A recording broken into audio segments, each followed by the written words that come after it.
Hey guys, welcome to Neha Commerce classes. In this video, today we will discuss about meaning of labeling. So start the topic. Labeling means putting identification marks on the package. It is that part of the product which contains information regarding the product's manufacturer, date of manufacturer and expiry, price, brand name, quantity, etc.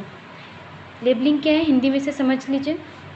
Labelling का मतलब packet पर कुछ ऐसा mark लगाते हैं जो product को identify करता है। ओके, और ये प्रोडक्ट का वो पार्ट है जो कि प्रोडक्ट के बारे में इंफॉर्मेशन कंटेन करके रखता है।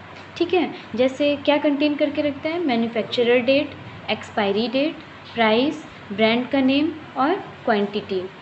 तो आप समझ लीजिए, आप जैसे मार्केट जाते होंगे, ठीक है, तो कोई भी प्रोडक्ट लेते होंगे तो जाहिर सी बात है आप उस प्रोडक्ट को लेने से पहले उसकी मैन्युफैक्चरिंग डेट, एक्सपायरी डेट, ठीक है, उसकी प्राइस कितनी है, ब्रांड का नेम क्या है, क्वांटिटी कितनी है, ये सारी चीज़ें आप चेक करके प्रोडक्ट को लेते होंगे। ठीक है, तो आप देख सकते हैं कि मतलब प्रोडक्ट में हमारे लेबलिंग का होना कितना ज़रूरी है। ठीक है, तो ये था आज का टॉपिक जो कि फिनिश हो गया।